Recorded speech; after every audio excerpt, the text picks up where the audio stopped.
5G, what is 5G?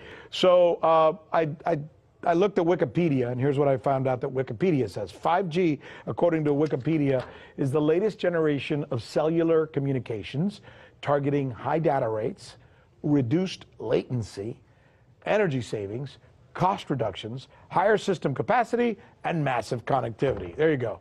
A bunch of big words that may mean something to you, maybe not. But it does sound impressive, right? Who wouldn't want all of that? Well, some might ask, there's got to be a catch. So joining us now is our correspondent, Michelle Greenstein, with the latest on 5G. And I guess the question would be then, here's the setup, ba-dum-bum, is there a catch? There is, just a small one. It might kill you. Good to know. So you'll find. How so? Well, a few days ago, actually, a group of scientists, doctors, environmental organizers, and concerned citizens got together and they called for the urgent stop to the deployment of 5G. They said that it's been proven harmful to human bodies, that this is an experiment on humanity, and that this should be called a crime under international law. Let's talk about today's technology, what we have going on today. Your phone is constantly sending magnetic fields in and out of each other. Whether or not you're receiving a notification right now, all of our digital tech sends this data back and forth, right, using these invisible microwave radiation signals, aka radio frequency radiation. Right. That's today's tech. We have every cell tower, every router constantly pulsing with radiation, whether or not you're using it. Science shows that this causes DNA damage, cancer, among other things. But don't take my word for it. And that's just with 4G. That's just with today's technology. Before we get to 5G, right now you got some of it, but not that much. Let's listen to what Dr. Sharon Goldberg has to say. She's a clinical researcher and an internal medicine physician. This is what she has to say about what we're using today. Wireless radiation has biological effects, period. This is no longer a subject for debate when you look at PubMed and the peer-reviewed literature. These effects are seen in all life forms: plants, animals, insects, microbes. In humans, we have clear evidence of cancer now. There is no question. We have evidence of DNA damage, cardiomyopathy, which is the precursor of congestive heart failure, neuropsychiatric effects.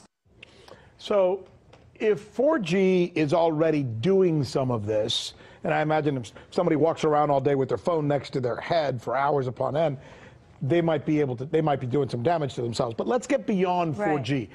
How much more potentially dangerous will 5G be, and why? Well, here's what's really dangerous about 5G. I mean, it's being sold to us as super awesome. You know, your toaster can talk to your door lock. It can talk to your self-driving car. Like, you have a thermostat in your home that knows when you're home. You have these smart homes. Like, it just really sold to us as being awesome. But the downside is that with this rollout, it will be impossible to exist in a city or to walk outside without being exposed. There's going to be a cell tower in front of every few houses, and this means that your personal choices, whether or not you personally use a cell phone or hold it 10 inches away from your head, that cannot escape you from your radiation exposure. So let's listen to what Dr. David Carpenter, another public health physician and actually a signatory to this international appeal, had to say. I asked him about the safety testing that's been done with this 5G rollout. Okay.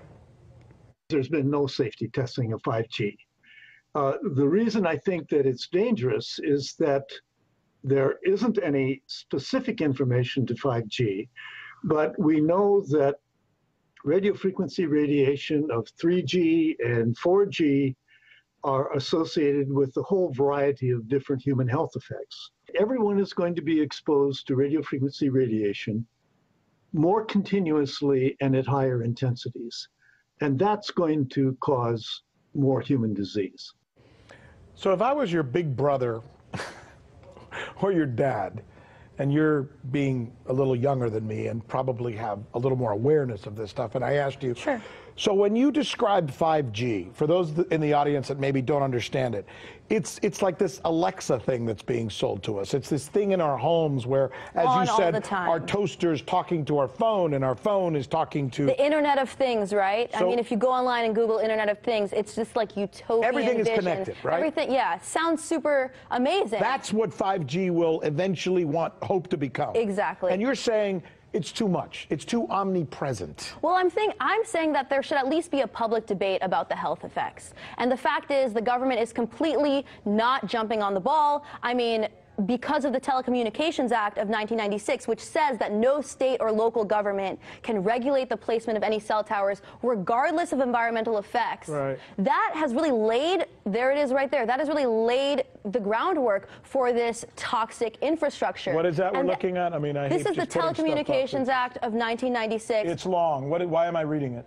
This basically says that regardless of health effects, you cannot stop the deployment of 5G infrastructure. And the FCC, you know, which has no health expertise itself, is completely captured by the wireless industry. It's the same playbook that big oil used with climate change or big tobacco with cigarettes. You know, they're really deceiving the public and selling this to us as something that doesn't have a lot of risks. But you know who hasn't been fooled? The insurance companies. They are not selling any product liability policies that cover cell phone radiation because they aren't fooled by these studies. And look, when people like find reports, it is. When usually, like when you or I go online and find reports about wireless tech to find that it's harmless or that there's no evidence of harm, we're usually looking at industry-sponsored studies. Yeah. And it's not a question about whether we don't want to move toward new technology. We just want to make sure that that new technology is tested before we put it out there. Know, so good correct. stuff. Hey, Michelle, as usual, good stuff. Thank you. Good report.